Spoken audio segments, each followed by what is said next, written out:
Hello, everyone, and warm welcome to the Matchbook Horse Racing Podcast ahead of Scottish Grand National weekend. It's before the Grand National. Who knew? Steve Jones is with us. How are you, Jones? Are you okay? They've got the heating on. It's been snowing here, so I can't afford the heating, obviously. No, quite right. And it's been snowing, so yeah, I'm all wrapped up in my office. Quite right. Safety first. Sam Turner, how are you? Yeah, all good, Tom. Thank you. A little bit of heat on. Put an extra piece of coal on the fire, so I'm really going for it this afternoon. Well, back from Dubai, you know, it's a culture shock. DC, how's Cork life? Cork is paradise. It's always Tom. It's what? Paradise. Oh, paradise. Paradise. We are working on subtitles. Let me tell you, first of all, before I insult all of our Irish listeners. Bit racist, that. It's just rude, isn't it? It's specific to Cork. You are my favourite Cork native, Deasy. Thanks, Tom. No problem. Let me first of all tell you to like our content if you do. So give it a thumbs up. If you're from Ireland, I'm sorry, and subscribe for free. And if you are if you're on your podcast app, please give us a 5-star review and a follow on that preferred podcast app, be it Apple or Spotify or however you listen to the podcast. Go to insights.matchbook.com for a recap of all of our bets. That applies to all the podcasts we do. There's another one that you'll see out this morning, and you can go to insights.matchbook.com for a recap of all the bets across all the sports. If you want a £25 free bet with regards to the Scottish National, and why wouldn't you want that, let's be honest, then let us know who wins. And if you pick the correct winner, you could win a £25 free bet to have on any sport of your choice with Matchbook. The winner will be picked at random for any of the correct answers. So comment on however you're watching this with who you think is going to win the Scottish National. We will hopefully point you in the way of who is going to do that.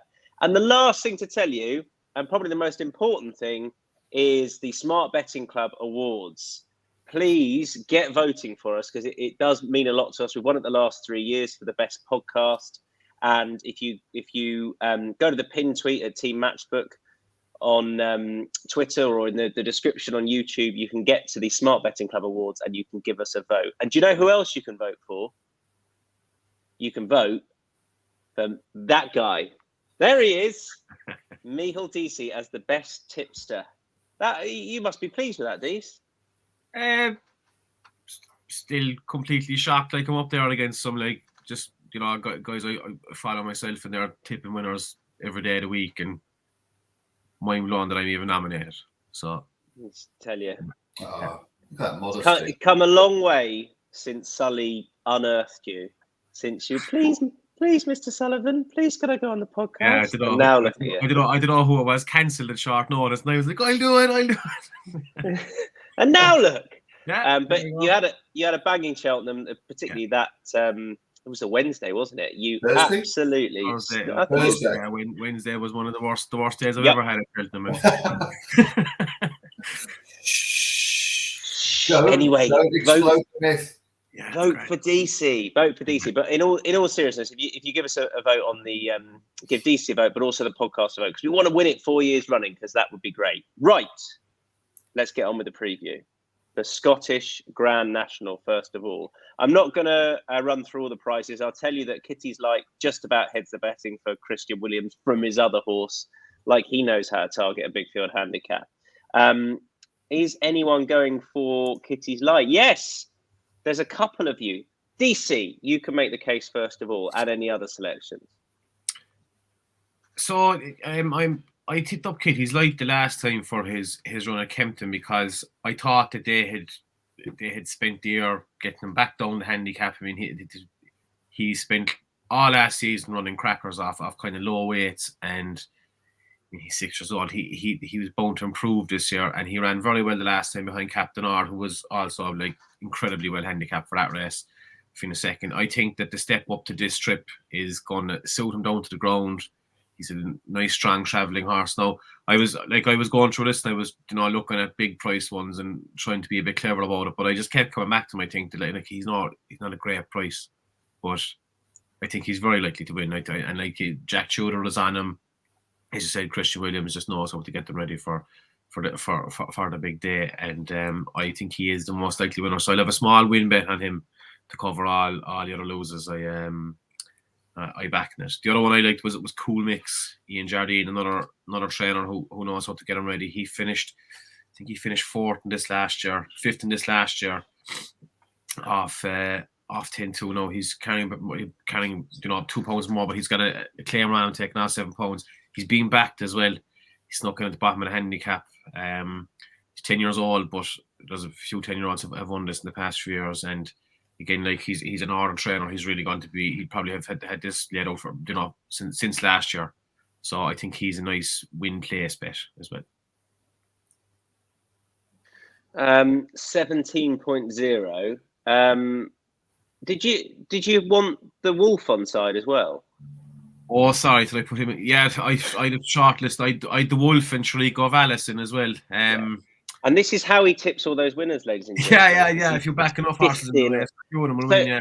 In all seriousness, so you've got there's a field of 24. So you've got 17.0 shot Cool Mix tongue tied for the first time. Kitty's Light is 6.0. Would you back the Wolf off? I would. Yeah. Because he finished second to Captain 𝗕𝗁𝘁𝗁 last time in the prep race that Mighty Thunder had last year at Musselburgh, and he was giving an awful lot away to Captain 𝗕𝗁𝘁𝗁 over the stone. He was beaten by 3/4 of a length, and I know Ollie Murphy does target this meeting and does alright at this meeting, so he's another one that I'll be keeping on side. But this is a very open race. I could have made I think I had about 11 or 12 on the short list when I was starting off with it, and Cool Mix and Kitty's Light would be my main ones, so I can see them both running very well. Okay, good stuff. Kitty's Light for you as well, Sam? I'll just say that the first 10 minutes of this, if they clip it up, the SBC might as well stop the voting, mightn't they? It's been genius stuff, this. Yeah, I like Kitty's Light. I think there looks loads of pace on. I think the sort of pace map through at Vintage Clares, 𝗕𝗲𝗁𝘁𝗁 𝗵𝗲 𝗲𝗏 Fantasticas, Court Master, even Cool Mix.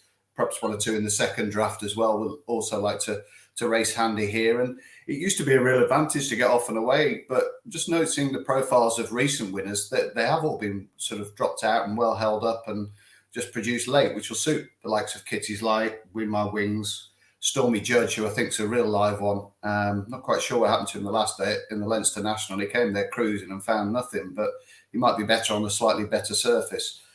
So I go Kitty's Light to cover the bets, really. And the other one I quite like is Fantasticas, who I thought ran really well behind Corrick Rambler. Big field handicap. He faded late on, but I'm not sure that 3 mile round Cheltenham is probably his bag. I think the Twiston Davies team are pretty good at identifying this race. They've yet to win it in the last 10 years, but they have got previous in the race. They've also had a number of placed horses. I think 7 of the last 14 that they've run have made the frame in this race. So I thought at his odds, he was worth a bit of a tilt as well. The ground should be fine for him. The stable's in brilliant form. More winners at Market Raising yesterday and 3 or 4 through the week as well. So I thought at double figure odds, I'd take a chance with him as well. But I think Kitty's Light probably the main one. And you might want to have a look at him at sort of 13.0 for the Bet365 as well, because obviously he was unlucky in that last year. Yeah, I mean, he should really won it, shouldn't he? But given how it played out, he couldn't have done the stewards room. 17.0 for Fantasticas. Steve Jones. Yeah, he's one of mine as well, Fantasticas. I thought I'd unearthed quite a good stat there with 7 of the last 14 runners of Twiston Davies hitting the frame in this race, and Sam pinched it off me. But if you go way back to my youth, Twiston Davies won this with a couple of novices like Captain Dibble and Earth Summit, who obviously a few years later, after having a year or so off, came back and won the Grand National.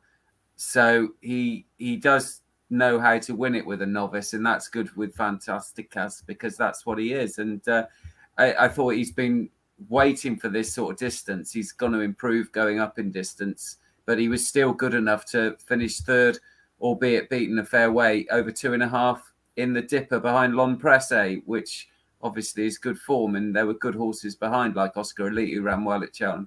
So the form stacks up. I think at Cheltenham behind 𝗕𝗁𝘁𝗁𝗍 Rambler, I thought Fantasticus was probably taken off.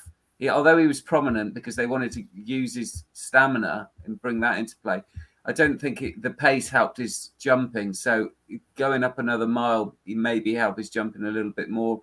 So I think he's very solid. The one thing that does put me off is the record of horses that carry quite high weights in this. In line with a lot of these marathon chases, you do want something lower down the weights, ideally. And 11.8 for Fantasticus, I prefer it if something was better higher up to keep the weights down.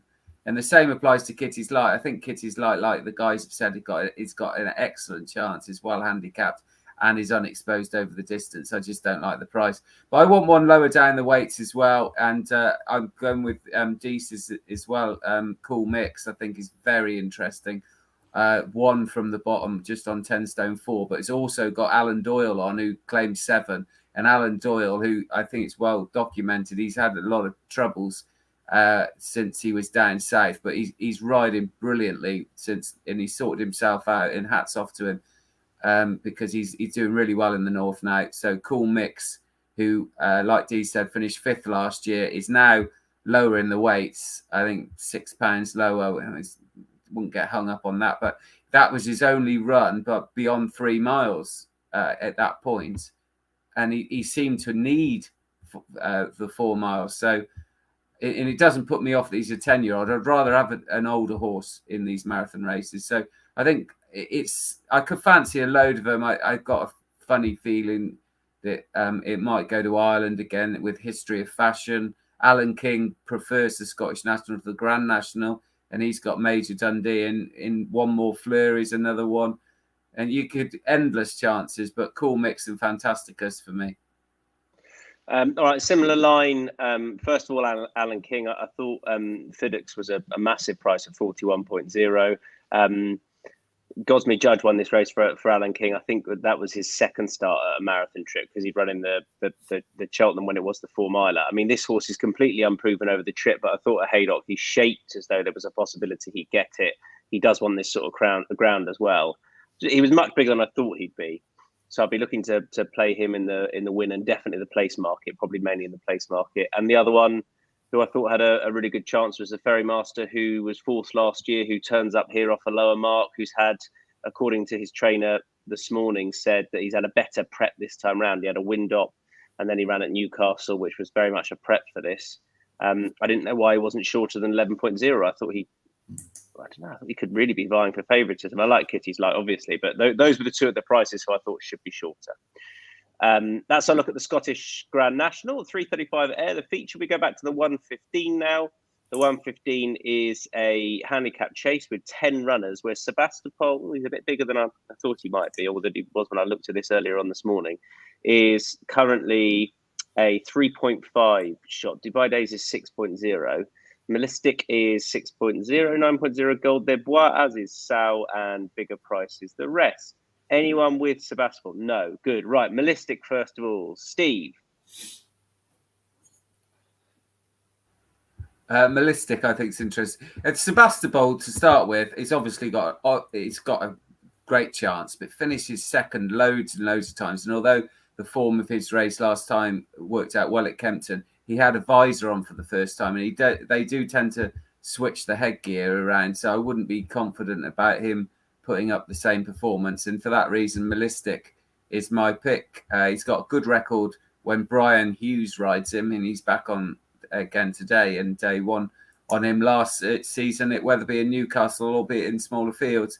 And it's only had one start this year, having had a breathing operation during the close season. And that came last time about 3 weeks ago, behind, or 4 weeks ago, I think. No, 3 weeks ago, 4 weeks ago, I don't know, something like that. And he was running a good race. He was up front in a race won by Bundoran, who came back to form, who's obviously a good horse. And Melistic just made a bad mistake and got rid of his jockey about 5 out. I don't think he's a bad jumper at all. I think he's quite a good jumper. I think he's unexposed. He was second in this meeting last year in the Champions Novice Chase behind All Mankind. And although that was that 𝗕𝗲𝘁𝗃, that sort of race. I think 𝗲𝗁istic, it's got a lot of potential, and for that reason, in what I don't think a particularly competitive race for a listed chase, I'm with 𝗲𝗁istic. Well, I was all out to lace 𝗲𝗲𝘁𝗁. He was more like 3.0. He's half a point bigger now. I just don't trust him at all. I think he's one to take on. If they do get any rain, he definitely is as well, because he doesn't want any cut in the ground. He's very inconsistent. I wouldn't trust him. Deasy, you agree with Steve? I do, yeah. I mean, Steve said it all there. He had a nice novice chase campaign. He's running against some good horses, and you know, he just was a solid pick for this, I thought. I mean, he's obviously been targeted at this meeting as well. They brought him back after a long break for that Doncaster race. Not great that he didn't see the rider, but you know, he should be here fit and ready to go, and this is his second one after Windop, so if that can bring out a bit of improvement, he should be able to win. Okay, 𝗲𝗁istic for you, Sam.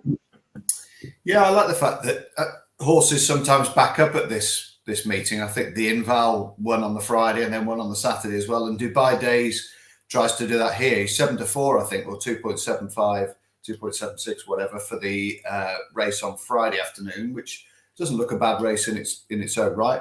Obviously, this is a bit hotter, but if he was to do the double and run in this, I think you can get yourself into a fairly decent position. You probably back him at 6.0 now. If he doesn't run, you know, it's money back. And if he does run, I think he'll be a touch shorter than that. And I think, like you say, if they do get 1 or 2 showers, they're not expecting a lot, are they? But they have been watering to maintain. So I think it's good to soft. Is it good in places, something like that? But they might get a couple of mil, I think. That might not necessarily play in the strengths or to the strengths of 𝗲𝗲𝘁𝗁, albeit he did look a reformed character in the visor last time. But whereas, you know, Dubai Days won't mind that whatsoever. I think he's a fair price here. Yeah, I think they're expecting sort of, you know, good ground, maybe a bit of good to soft. But you know, I think it's worth taking note with 𝗲𝗲𝘁𝗁 that his trainer says he has to have a sound surface, has to have genuinely good ground. Well, that's what he feels anyway.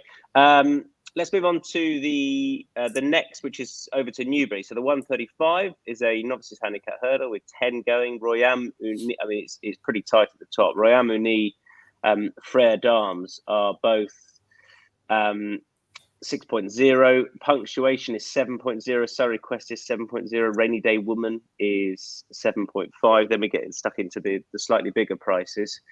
We will start with you, Dease, because I agree. I just copied and pasted on the doc. I mean, but the only thing I would do differently is unmute myself. Vote for Deasy. Award-winning stuff, this, lads. Please vote for Deasy on the Smart Betting Club Awards. I didn't mute myself. It's the producer who mute me. I didn't mute myself at all. Hashtag where's Adele? Hashtag where's it? We'll get a few of those. That'll be trending now. That'll be trending now in a minute. 𝗲𝗲𝘁𝗁 was the horse I had picked out in this. Now this horse kind of came to prominence last year when in his bumper at Chepstow when James Bowen, I think that he lost the reins, or a rein broke fairly soon after the start, and he still got the horse home to win. No, obviously it went kind of viral because of the jockeyship, but what I kind of got from him is that the horse has a serious engine, really good engine. He looked a decent horse at the time. He then went to the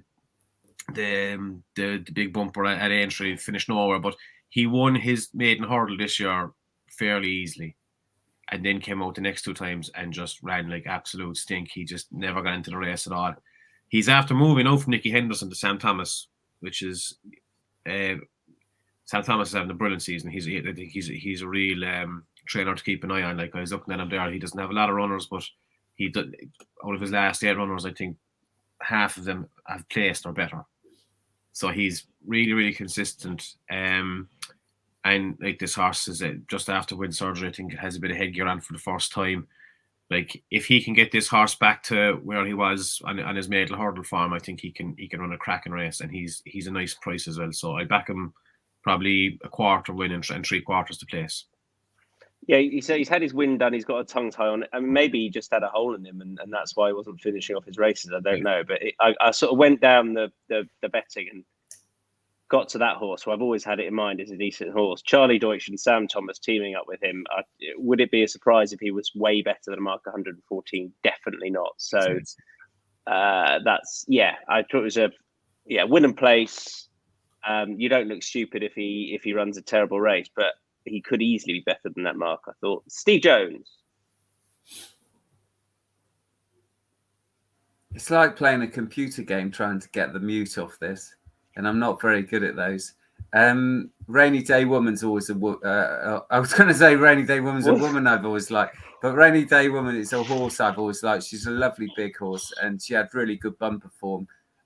She switched from Pam Sly over to Paul Nicholls in won a listed race at Huntingdon, but she's taken really well to hurdles, and there's no surprise with that because she's a lovely big horse. And she just got stuck in the mud behind Love Envoy last time at Lingfield, so I wouldn't worry about that. And I think this is her sort of distance. She has run over 2 miles quite a lot, but up to 2-4 or just about, she bolted up a couple of times at Wincanton. And although they were novice races and competitive, I don't think it's certainly got the potential to be nicely handicapped. So I think it's a tricky little race because I can see the argument for a few of these. But I'm going to stick with Rainy Day Woman because I think there's more improvement to come. She could have run in the Mayor's Novice Horse later on the cars. They put her in here, so it's interesting that maybe the slightly shorter trip. I mean, that's 2.5, isn't it?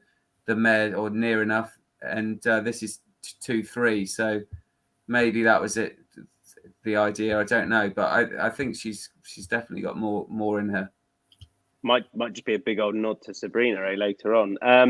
Sam Turner. Yeah, interesting race this. I think you make very cogent cases for the horses you put up. I'm just going to stick with the one form line, which was the novice handicap hurdle run here early March. Punctuation beat Irish Hill, and Pearly Island finished third. A couple of the refugees from a bit further down the list, Fredbear and John Betjeman, have both run really well. Subsequently, Fredbear was a 66-1 chance that day, chased home a warm favourite of Fontmont next time, and John Betjeman actually managed to win a race on his next start. So there's been a couple of encouraging pointers come out of that race. The speed figure was good, the circuit was strong, and there's 2 runners out of it here, so I've got to back both, and that's Punctuation, who I'm surprised isn't favourite, to be honest. I thought it was a nice performance from him last time. I mean, he beat Salt Doctor at Warwick. That form's taken a boost since. Obviously, he stayed on very strongly to win last time out. So I think he's still got a chance on handicapping perspective, even though he's up 8. He's only on 114 now. I think he started from a pretty low base. And Pearly Island was the other one that caught my eye at sort of 15.0, staying on really strongly. Didn't look as though he got any chance of getting involved at one point. They probably went hard enough up front. It fell apart a little bit later on, but I think the step up in trip will really, really suit him. And I think he's a massive price. And obviously, Brian is up at Ayr riding for Port Nicholls. So Corey McGiven claims 10 and takes over, sort of sticks him off a mark of 103 here.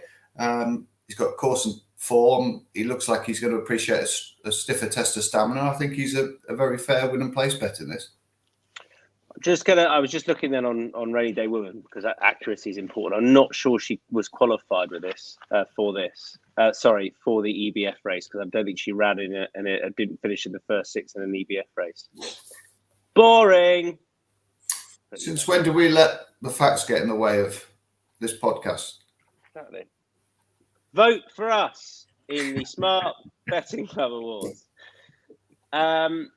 Solidarity. Should we move on, gentlemen, from the 135 at Newbury, where we definitely found the winner, to the 150 at Ayr, which is over 3 miles. It's the CPMS Novices Champion Handicap Chase. Dussart is 4.0. Sounds Russian is 5.5. Sail Away is 7.5. 8.0 the Golden Rebel.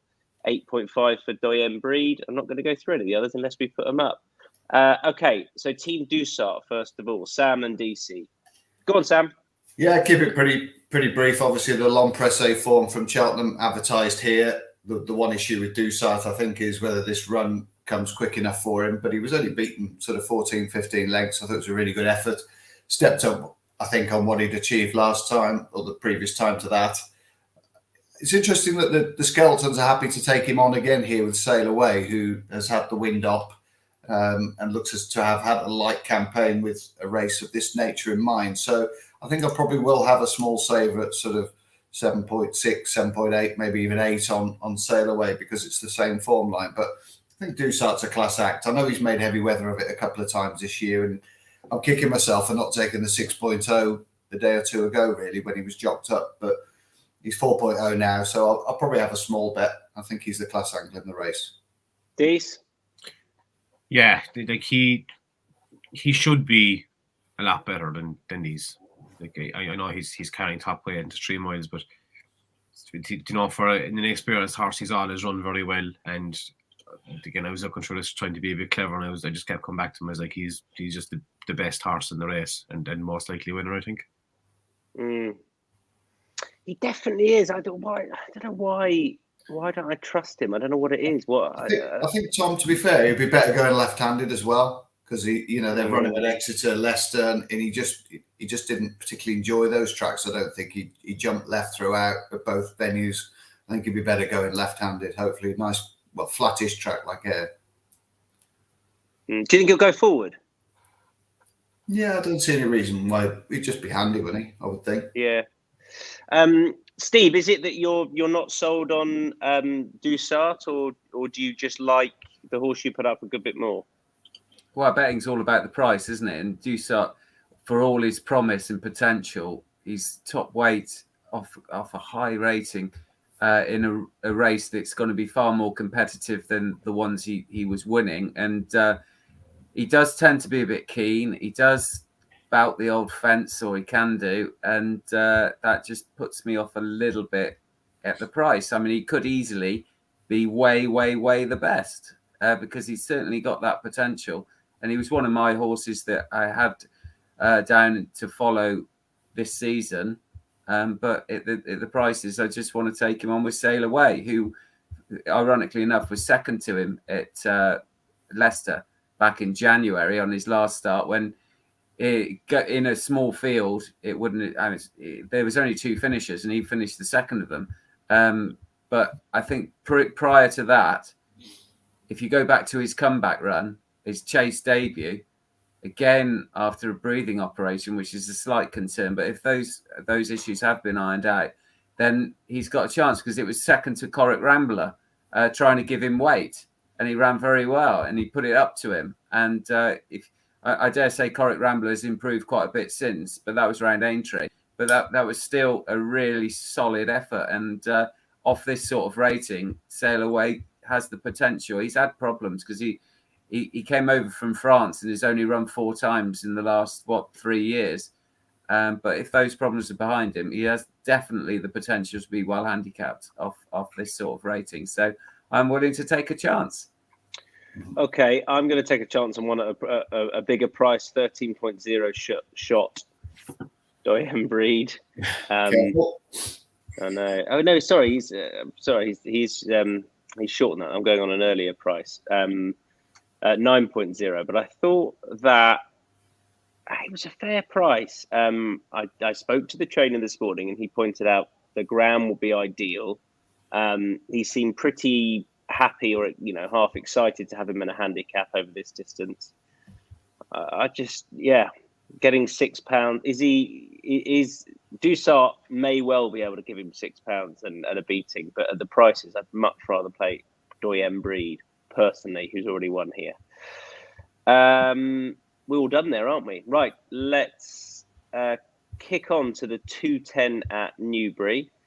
This is over 3 miles. It's a Conditional Jockeys Veterans Handicap Chase, and La Cavza Nostra is 6.0.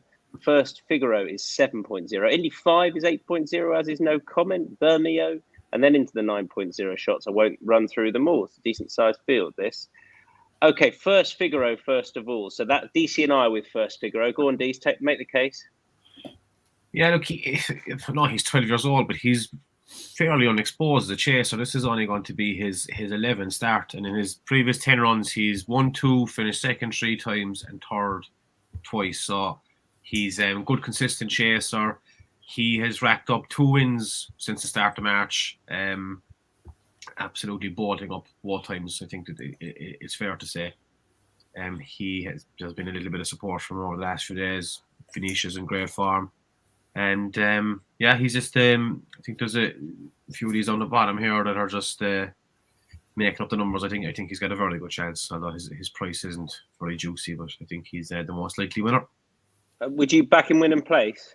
No, just back him to win. Go for it. Okay. No, it's a good each way race, but I'll just go win on. I think.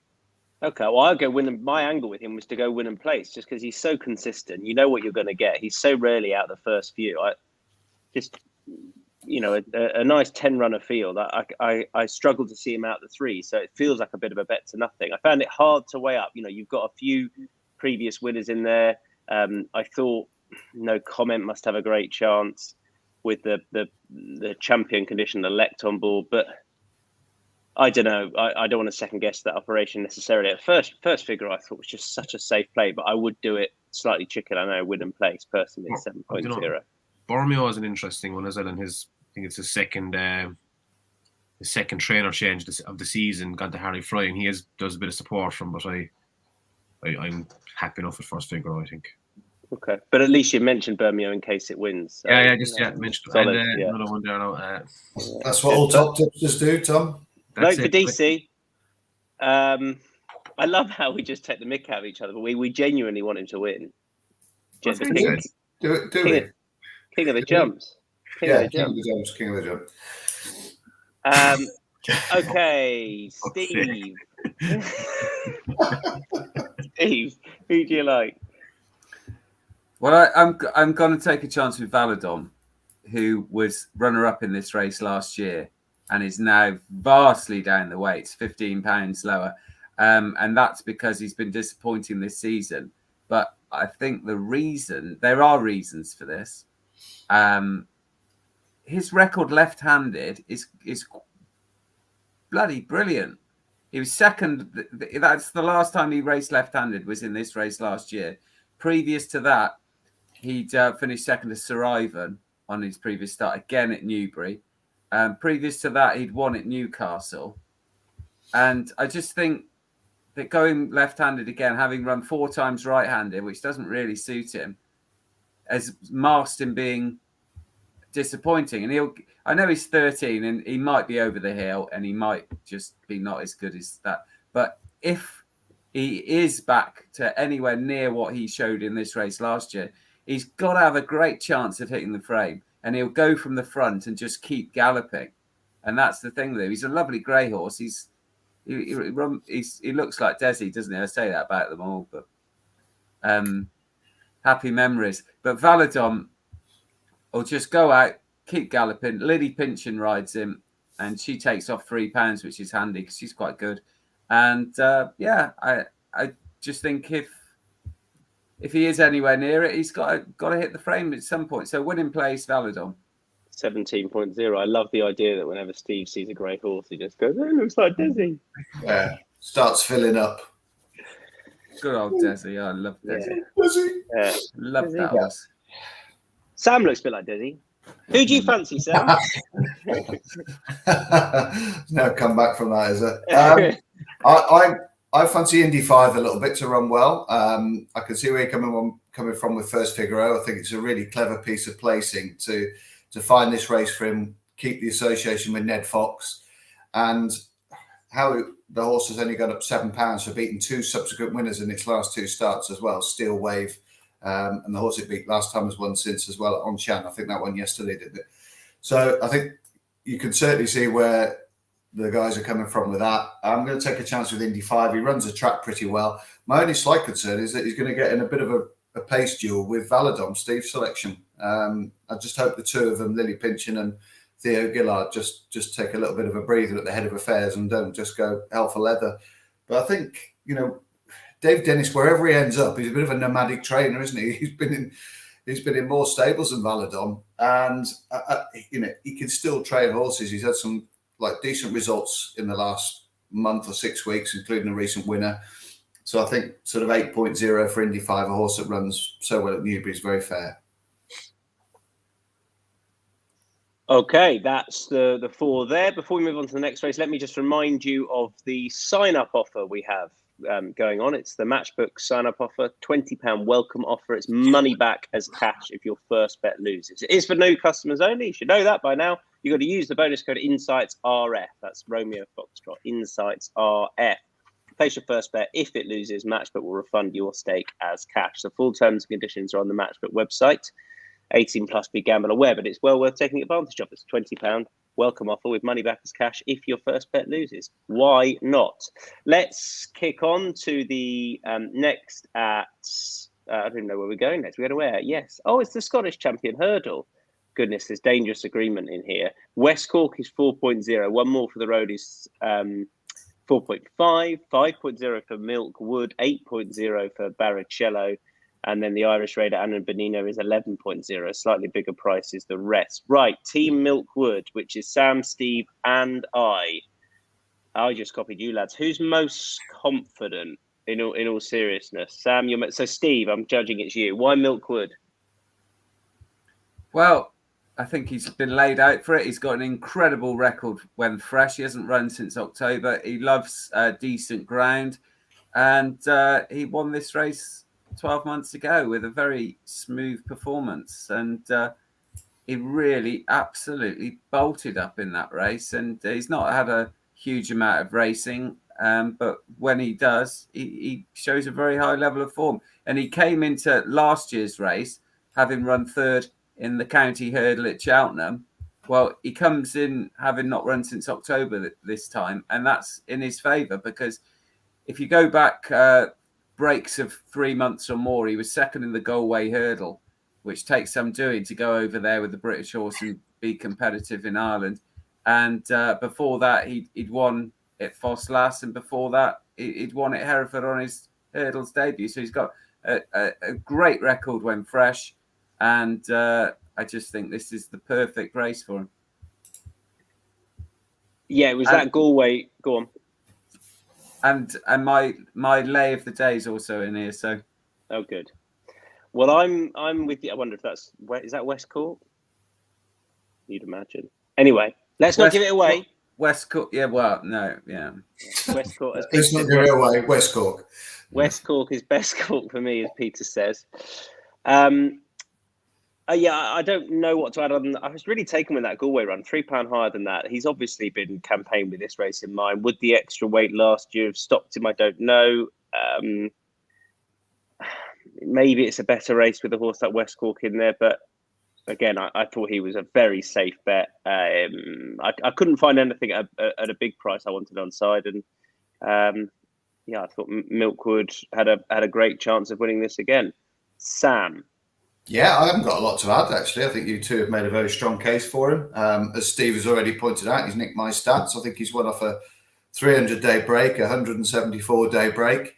So we've got both access to the same database there, Stevie, I think. And, you know, he's just going to be well suited by good ground, good strong pace. Hopefully they'll go a good lick for him, and he'll travel away under Sam, who, you know, continues to go... Well, I still think he rides almost pound for pound as well as anybody in the country at the moment. And, you know, obviously he was in terrific form at Market Raising earlier this week. And, you know, the Mulholland team are starting to crank into gear as well. So plenty of positives. And the fact that he beat Anna Benina here pretty cosily last year. And that Galway hurdle run, I think, is as good as anything has ever achieved in this field. So, yeah, he gets the vote again. All right, bigger prices. Giles, hi Giles, says Roi de Rêve is a silly price.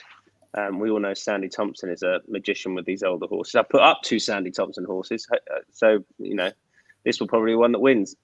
Deasy. Yeah, I'm going for a bit of potential here. I like Donald McCain's horse Baricello. He's kind of been on my radar all year, and he'd win surgery before the start of the season, and he's just a tremendously consistent horse. He's run 11 times, and he's only been out of the first 3 once. No, he's been winning some Mickey Mouse races. He's won at long odds on the last time, but he beat Good Risk at All at Warwick in January. And you know, Good Risk at All is considered to be one of the best handicapped horses in the UK. He turns up here now. There's probably been easier options than this. but they're having a go at him. There's been a small bit of money for him since the X. I think he's a nice horse. And he's getting a lot of weight from Milkwood, and the horse is higher up the handicap. So I'm happy enough to go for a small win and a place bet and to cover the win bet if he doesn't quite get there. But I can see him running a big race. At 8.0, the other three of us are with Milkwood in the Scottish Champion Hurdle. We kick on to the Newbury feature, which is the 245 Mares Novices Hurdle. It's a handicap, and Speech Bubble is 4.5 for Noel Williams. 6.0 is Corey's Courage. Sabrina is 7.5. 12.0 Neither the Terrier. They are bigger prices off the back of that. Used to be this race that you wanted something not carrying a lot of weight because nothing won it over 11 stone. Then I think 3 horses on the bounce did. So there you are. Do your job for you, Deasy, and Sam, actually, but Deasy first of all. Wrong race. The next Yeah, race. good. Well done, everyone. I'm nailing it. Vote for us. Holly Hartingo for 2 of you. Just move on and we'll pretend it never happened. Holly Hartingo for you, Sam and Steve. Sam, make the case. Yeah, I saw her win first time out. She beat Next Door Alice at Lillo. She was 20-1 that day, but I don't think it was a huge surprise. I think Alistair Ralph was quite sweet on her chances, and those who follow the Shropshire trainer know that he's quite adept at pulling off 1 or 2 of these nice little tickles at big prices. So around his local tracks. I thought it was a clever piece of placing last time. She ran in a 4-runner race at Hereford over 2 miles. She's a horse that's got point-to-point form. She started off her career over 2.5 at Ludlow, and she went into handicap company for first run since the 14th of January over 2 miles at Hereford, which was patently not going to be a stiff enough test. I think now that she tackles a test like this, she's well suited by a nice flat track, a trip of ground as well. Hopefully there'll be a decent gallop on here. Johnny Burke is back on her as well, which I think is a positive. He's won on her twice. I think at sort of 13.0, I think she's very, very fair value. I'm fearful of Speech Bubble. I know she's got tons of weight, but that Le Venvoir form, stands out really in the context of this race, and she's probably earns every pound of 130. But as Stevie Jones always says, it's in the price, and I'll take a bit of a chance with the Shropshire Raider at double figure odds. Yeah, she's 13.0, Steve. Who is Holly? That's a big price, isn't it? That's bigger than I thought, to be honest. I think she's got a good chance. She won first time out, like Sam said, from Next Door to Alice, who was quite smoking. Sorry, that's a terrible joke. Isn't it? It's a terrible joke. But I had to say it. I had to manufacture that in somehow. Anyway, I should leave it out the column this weekend, though, son. If I was you, she won her first value 2 starts. rater, the best value rater jokes. That's what you should do this weekend, Steve.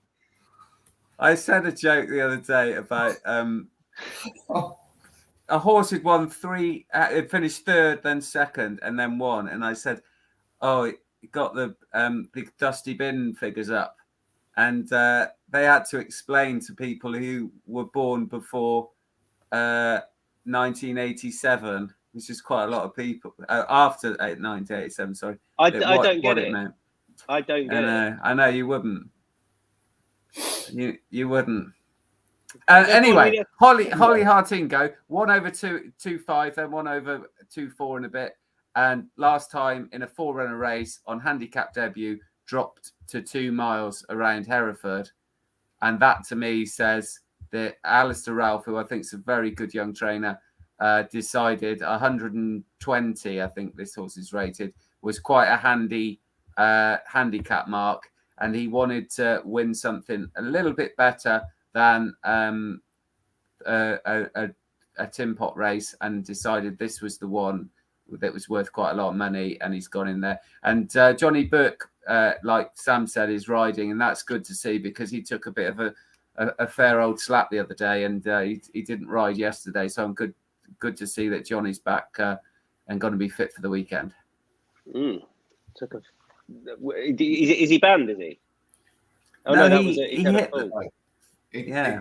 He took a Will Smith. He said he took a slap. Oh God, yeah, yeah. So Holly Artingo, for you two, you've gone with the Paul Nicholls mare, Sabrina. Sabrina,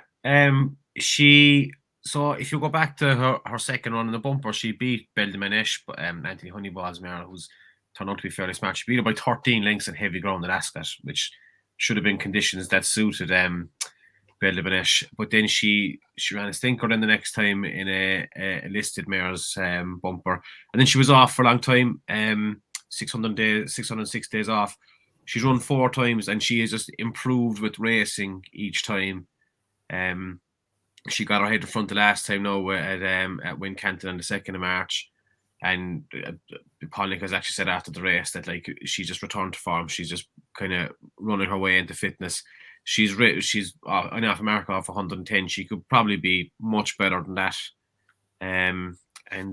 Yeah, I think that she's a nice little. What price is she? Did you say she's about 8.0? She is 7.5. Yeah, I'll have a little small win in a place betting that.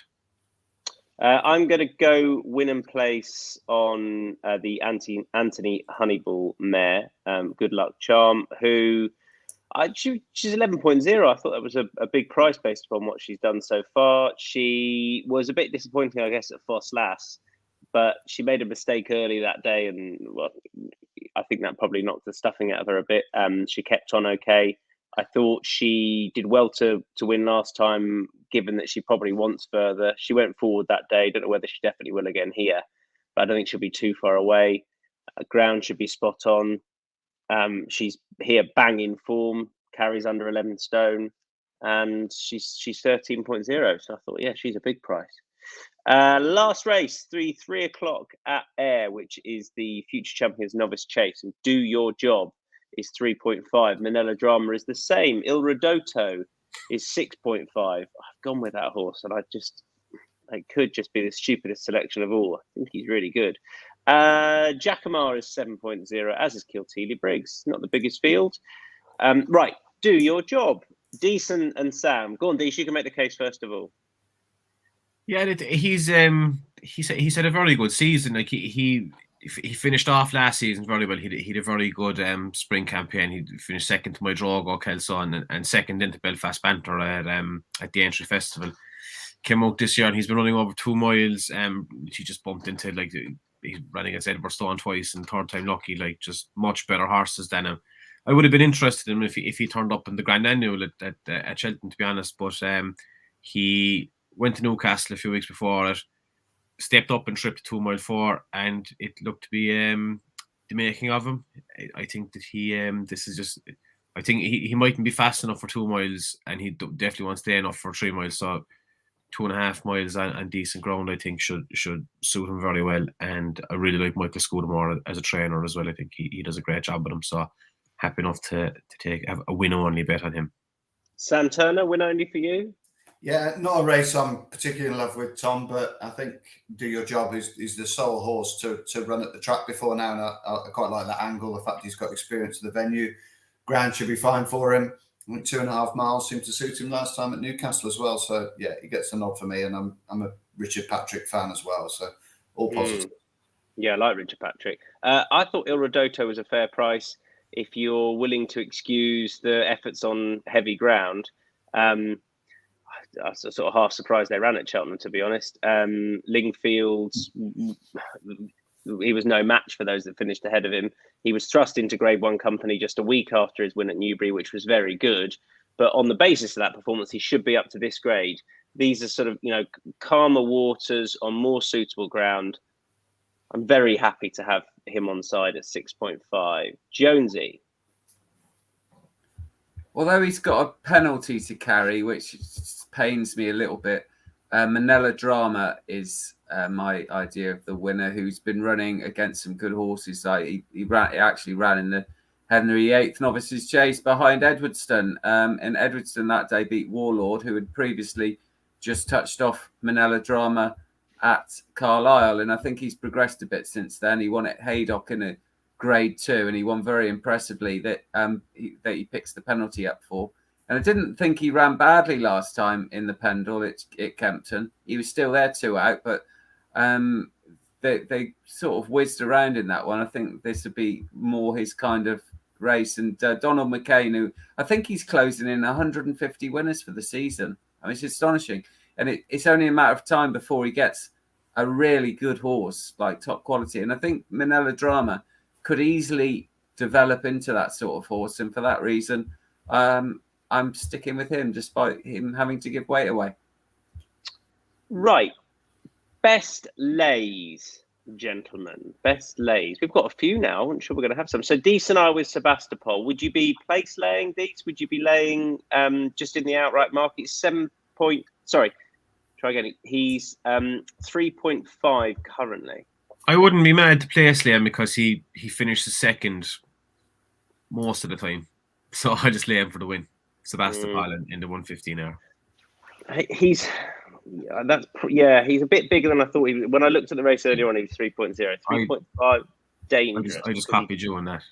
That's fine. That's allowed. Yeah, I do think he's not one to have much faith in, to be honest. Yeah. Nothing for you, Sam. Steve. Who are Manchester United playing? Leicester. I'm going over to it. Lay United. I'm going over to it. Yeah. Oh, yeah. Yeah, we picked it out there. I think it was last September. We said we go up to match. We picked this out because we said it'd be a battle for the top 4. Should be a battle for the top 7 now. Private playing for you top tipsters? No. Ryanair's finest. I'm not flying out till 10 o'clock on Monday night because it was just much cheaper. So if anyone is around Manchester on Monday, Liam Gallagher, a few points. Steve from Coronation Street, whatever. Generic Mancunian. Yeah. I know that you've been watching the Matchbook football podcast because our 2 tipsters over there, Mark and Adrian, I'm pretty sure are with Leicester, Sam. So, good judges. Be safe. They are proper judges. To be honest, if we win the best betting podcast, the football lot are carrying us. Let's be honest. They'll have broken backs. Yeah, they will. Steve, have you got a lay? Well, obviously, anyone Wolverhampton Warriors are playing because they're my team, Wolverhampton Warriors. My lay in the horse racing is in the Scottish Champion Hurdle, as I said earlier, where I really fancy Milkwood, and it's going to be West Cork to place. For this reason, I think he's best when fresh, this horse. I think he goes extremely well after a break. He's only had 2 weeks and a day since he ran in the County Hurdle, when he ran very well to finish 4th from off the pace. But you don't finish 4th in the County Hurdle without having a hard race. And I think he's going to run below what he's capable of. And when you've got horses like One More for the Road and Barrichello and Socialist Agenda, who I think are improving horses, and Milkwood, obviously the winner, there's not a lot of places to go around. So I think West Cork will probably be odds on to place, and I don't think that's the way to go. So I'm going to lay him. Laying him a place, which brings us on to our best bets. I'll come straight back at you. Steve, your best bet is? My best bet, I haven't mentioned the Scottish Champion Hurdle yet, I don't think, and it's Milkwood. Sam, your best bet? Poor old Milkwood. He's got 11-10 in the Scottish Champion, but make that 13-10 because me and Steve Jones think he's a good thing. Yeah, and I've tipped him as well. He's stuffed. Deasy, your best bet?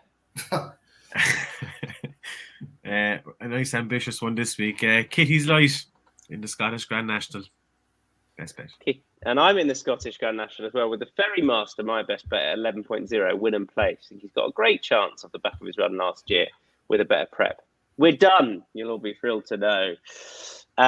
Don't forget, in all seriousness, to give Deasy a vote in the Smart Betting Club podcast awards, and you can vote for the podcast as well. It would mean a huge amount to us to win it for the 4th year in a row, genuinely, and to the team behind the scenes who put in all the effort. Really, we just rock up and talk rubbish. Sam, thank you. Steve, thank you. Deasy, thank you very much indeed. Yes, can I just say this will be good? Yeah. I think Peter Puntz, who's a regular viewer, put the winner up last year of the Scottish National, and I can't remember. He did put on Twitter what he fancied this year, and I can't remember what it was. Sorry, Peter. Back here, I'll get him there now. He had Mighty Thunder he put up, didn't he? He put up Mighty Thunder last year. Mighty Thunder last year, and these are his selections for this year. He's The on Wolf. El Paso The Wood Wolf, and yeah. The Wolf. Great production behind the scenes. Go on the Wolves. Thank you, everyone. Good stuff. All the selections will be up on Insights. This was billed as the podcast where the band were finally back together, and it's probably not going to happen Tuneless. again It soon. was tuneless. Hashtag bring back Adele. Bye-bye.